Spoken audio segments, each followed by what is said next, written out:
ఓం సాయిరామ్. మన బాబా కుటుంబ సభ్యులందరికీ నమస్తే అండి. బాబాగారి ఆశీస్సులతో మీరు ఎప్పుడూ సంతోషంగా ఆనందంగా ఉండాలని మనస్ఫూర్తిగా బాబాగారిని కోరుకుంటున్నాను. ఫ్రెండ్స్, బాబాగారు అంటే ఇష్టమైన ప్రతి ఒక్కరూ కూడా బాబాగారి కోసం ఒక చిన్న లైక్ ఇవ్వండి.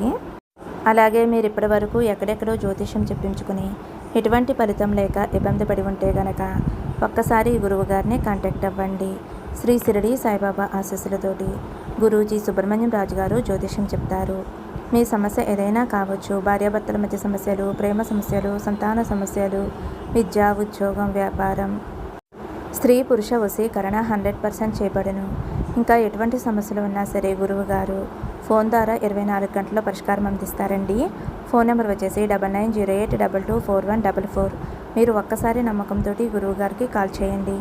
ఈ గురువుగారి దగ్గర చూపించుకున్న వారందరికీ కూడా మంచి జరిగి ఇప్పుడు చాలా సంతోషంగా ఉంటున్నారండి. కాబట్టి నమ్మకంతో కాల్ చేయండి. ఇంక ఈరోజు వీడియోలోకి అయితే వెళ్ళిపోదామండి. మన బాబాగారి సందేశం. మన బాబాగారు ఏమంటున్నారంటే, బిడ్డ, నీకు తీయటి శుభవార్త చెబుదాము అని వచ్చాను. చూసిన వెంటనే నన్ను కానీ ఈ విభూతి కానీ తాకు తల్లి అని అయితే మన బాబాగారు మన అందరి కోసం చాలా అంటే చాలా చక్కటి సందేశం తీసుకొచ్చారండి.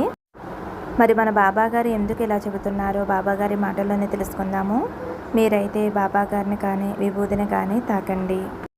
ముందుగా బాబాగారిని తాకిన వారి గురించి అయితే మన బాబాగారు ఇలా అంటున్నారండి. బిడ్డ, నువ్వు ప్రతినిత్యము కూడా ఎక్కువగా ఆలోచిస్తున్నావమ్మా. జరిగిపోయిన సంఘటనల గురించి, వాటి గురించే తలుచుకుంటూ బాధపడుతూ ఉన్నావు. నీ జీవితంలో ఎన్నో అగాధాలు, ఎన్నో కష్టాలు వచ్చాయి. నీ ప్రమేయం లేకుండానే నీపైన నిందలు, అవమానాలు ఎదురయ్యాయి. వాటినే తలుచుకుంటూ ప్రతినిత్యము కూడా బాధపడుతూ ఉంటున్నావు తల్లి. ఎవరికి ఏ విధంగా బుద్ధి చెప్పాలి అన్నది, ఎవరికి ఏ విధంగా జ్ఞానోదయం కలిగించాలి అనేది నాకు అప్పచెప్పు. ఆ విషయాలన్నీ నేను చూసుకుంటాను. నువ్వు వీటి మీద దృష్టి పెట్టి నీకు అవసరమైన వాటి మీద దృష్టి పెట్టలేకపోతున్నావమ్మా. నీ పనుల మీద నువ్వు దృష్టి పెట్టు. నువ్వు జీవితంలో సాధించవలసినవి ఎన్నో ఉన్నాయి. నిరంతరం శ్రమించి పనిచేయటం నీ వంతు. ఆ పనికి తగిన ఫలితం ఇవ్వటం నా వంతు తల్లి. నీ జీవితానికి ఒక లక్ష్యం పెట్టుకో. ఆ లక్ష్యం కోసమే పనిచేయి. ఆ లక్ష్యం కోసమే ఆలోచించు. అంతే తప్ప ఎవరో నిన్ను మానసికంగా గాయపరుస్తున్నారు అని, హేళన చేస్తున్నారు అని, నీ రూపురేఖలు వర్ణిస్తూ అవహేళన చేస్తున్నారు అని విషాదం వ్యక్తం చేస్తూ బాధలో కూరుకుపోవద్దు తల్లి. ఇక్కడ నువ్వు ఒక విషయం మర్చిపోతున్నావు. ఎవరైనా నిన్ను పనిగట్టుకుని మాటలు అంటున్నారు అంటే వారి దృష్టిలో నీ స్థానం ఎంతో ఎత్తులో ఉంది. అంత ఎత్తు నుండి నిన్ను కిందకి లాగటానికి వారు చేసే ప్రయత్నమే ఈ మాటలు. వారికి భయం ఏమిటి అంటే నువ్వు ఎక్కడైతే అందనంత స్థాయికి ఎదిగిపోతావు అని వారు భయపడి పనిగట్టుకునే మాటలతోటి నిన్ను వేధిస్తూ ఉంటున్నారు తల్లి.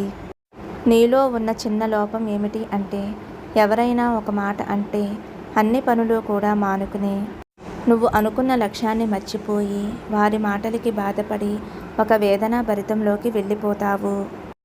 అది వారికి తెలుసు కాబట్టి ఈ విధంగా నిన్ను కిందకి లాగాలి అనేది వారికి అర్థమైంది తల్లి. నువ్వు చేసే పనులతో పోటీ పడలేరు. నీ లక్ష్యంతో పోటీ పడలేరు. ఎందుకంటే నీ దగ్గర ఉన్న శక్తి వారి దగ్గర లేదు తల్లి. కేవలం నిన్ను మాటలతో కృంగదీసేయాలి అన్నది వారికి బాగా వచ్చు. ఆ మాటలు విని విన్నట్లుగా వదిలేయటం అన్నది నీకు తెలియనిది. అందువల్ల వారికి నిన్ను వెనక లాగేందుకు మంచి అవకాశం దొరికింది. నీకు మరలా చెబుతున్నాను తల్లి, నీలో ఉన్నది ఒక్క లోపాన్ని సరిచేసుకో. నీ శక్తి సామర్థ్యాలతో, నీ తెలివితేటలతోటి, నా మీద నమ్మకంతో నువ్వు ఒక్కొక్క మెట్టు ఎక్కుతావు తల్లి. నిన్ను చూసి వారవలేని వారు ఎంతోమంది ఉంటారు.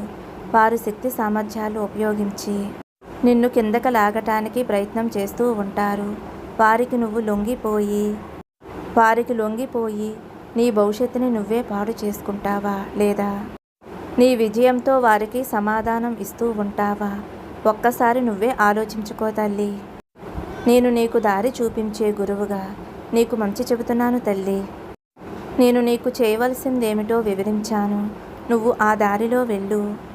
నువ్వు అనుకున్న లక్ష్యానికి చేరి వారి నోరు కట్టడి చెయ్యి. ఇంక నా పని ఏమిటి అంటావా? నీకు ధైర్యాన్ని, శక్తిని, ఎదుటివారి మాటలు తట్టుకునే ఓర్పుని, వీటిని నీకు ప్రసాదిస్తాను. నీ కోసం అహర్నిశలు శ్రమిస్తూ ఉంటాను తల్లి.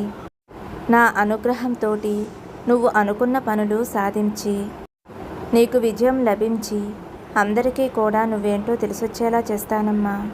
ఇకపై నిన్ను ఎవరూ కూడా ఒక మాట అనలేరు. ఎందుకంటే నిన్ను చూస్తే వారికి భయం కలుగుతుంది. నీ వెనక నేను ఉన్నాను అని వారికి అర్థమయ్యేలా నేను చేస్తాను తల్లి.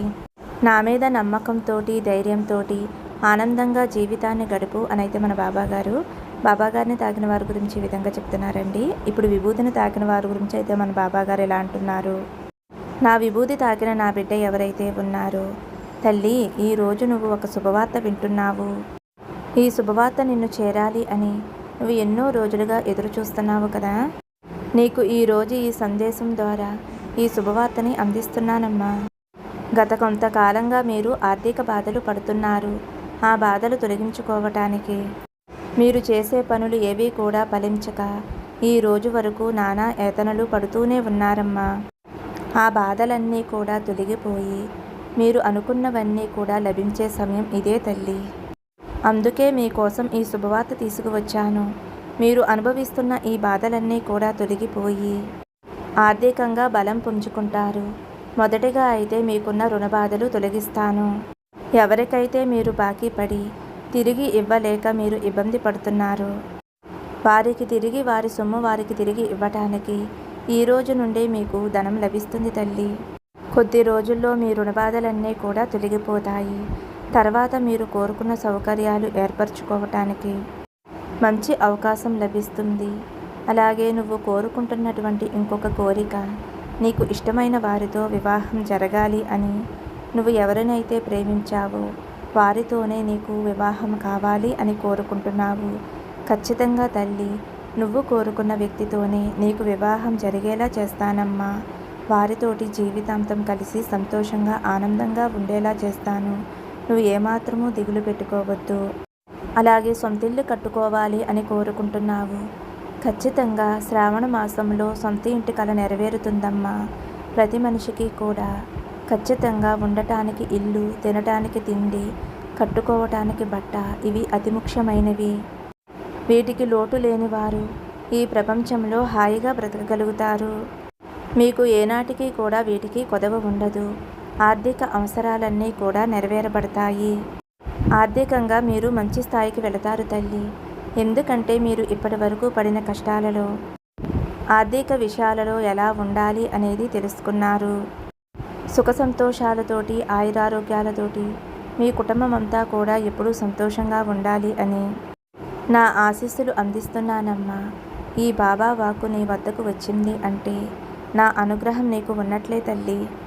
ఇక నీకు అంతా కూడా శుభ సమయం ఏర్పడింది. నీకు అంతా శుభసూచకంగా మారబోతుంది. ప్రతిరోజు కూడా నా విభూతి ధరించు తల్లి. నీ మనసు ఎంతో ప్రశాంతంగా సంతోషంగా ఉంటుంది. అలాగే అనారోగ్య సమస్యలతో ఉన్నవారు బాబాగారి విభూతిని నీళ్ళల్లో కలుపుకొని తాగండి. అలాగే కొంచెం విభూతిని పొట్లం కింద కట్టుకుని తల కింద పెట్టుకుని నిద్రపోండి. ఇలా చేస్తే అనారోగ్య సమస్యలు అనేవి తొలగిపోతాయండి. బాబా విభూతి షిరిడీలోనే దొరుకుతుంది అని అనుకోవద్దు. ప్రతి బాబా ఆలయంలో కూడా విభూతి అనేది ఇస్తారండి. ఖచ్చితంగా మీకు దగ్గర ఉన్న ఆలయంలో, బాబా ఆలయంలో విభూతి అనేది తెచ్చుకుని ఇంట్లో పెట్టుకోండి. ప్రతిరోజు కూడా బాబా విభూతి ధరించండి. బాబా అనుగ్రహం మనకెప్పుడు ఉంటుందండి. సర్వే జన సుఖినో భవంతు. సమస్తం సద్గురు సాయినాథార్పణమస్తు. శుభం భవతు. జై సాయిరామ్.